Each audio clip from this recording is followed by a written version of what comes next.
पिछले दिनों बिहार में घूम रहा था और लोगों से बात कर रहा था, वैसे मैं बड़ा हैरान होऊंगा कि जनसुराज 3 सीट 5 सीट पे सिमट जाएगा, क्योंकि मुझे मेरे फिंगर टिप्स पे है कि करीब 30-35 सीटें ऐसी हैं जहां पर जनसुराज बेहतर लड़ाई लड़ रहे।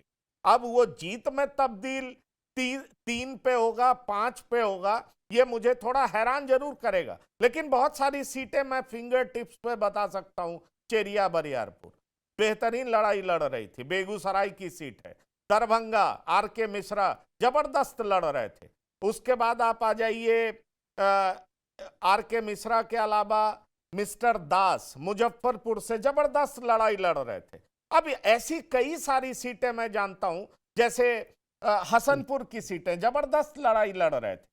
तो उसके बावजूद अगर जीत में तब्दील नहीं होती है तो चलिए, जनसुराज के लिए पहला चुनाव है, बहुत सारा अनुभव भी मिलेगा कि कैसे लोगों को डील करना है, कैसे जनता के बीच में जाना है। हो सकता है लास्ट में लोगों को ऐसा लगा हो कि लड़ाई में नहीं है जनसुराज, इसलिए उसके मुद्दे को पसंद करते हुए भी लोग बीजेपी के तरफ या महागठबंधन के तरफ चले गए होंगे। बादशाह आलम जी, नियोरा प्रसाद जी ने एक बड़ी बात कही कि ये जो आरजेडी का यूथ जो तेजस्वी की सभा में जिस तरह का बिहेवियर दिखाता है, वो बहुत सारे छोटी छोटी जातियों को परेशान करता है कि अगर ये आ गए तो फिर से वही 2005 के का से पहले वाला शासन आ जाएगा, राज आ जाएगा। और यकीन मानिए, एक चीज जो मुझे हैरान कर रहा था, क्योंकि मैं इस माइंडसेट से गया था, मीडिया में पढ़ता था, पॉलिटिकल एनालिस्ट से सुनता था कि मुसलमान कंसोलिडेटेड होकर के वोट करेगा इस बार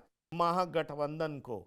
मैं वैसे, ये अभी कोई नतीजा नहीं है, ये पोल ऑफ पोल्स है, नतीजे अलग भी हो सकते हैं। लेकिन मैं इतना बता सकता हूं कि कई सारी सीटों पे हमने देखा कि मुस्लिम्स की भी एक ठीक ठाक आबादी जेडीयू को वोट कर रही। ये मैंने मटिहानी में देखा, आपको बता सकता हूं। ये मैंने चेरिया बरियारपुर में भी देखा मैंने कि लोग वोट करने का सोच रहे थे।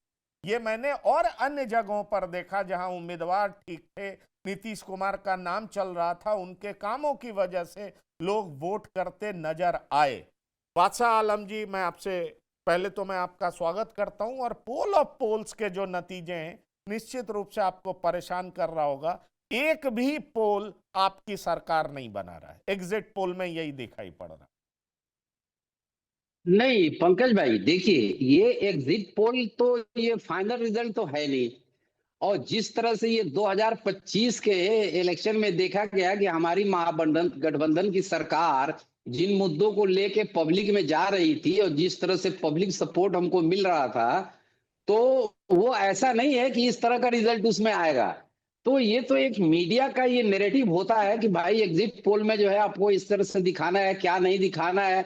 अब ये क्या सैंपल साइज है, किसका लिया गया है, कितने लोग इसमें इन्वॉल्व है, ये फाइनल नतीजा नहीं है, इसको हम नहीं मानते और न इससे हम परेशान हो रहे हैं।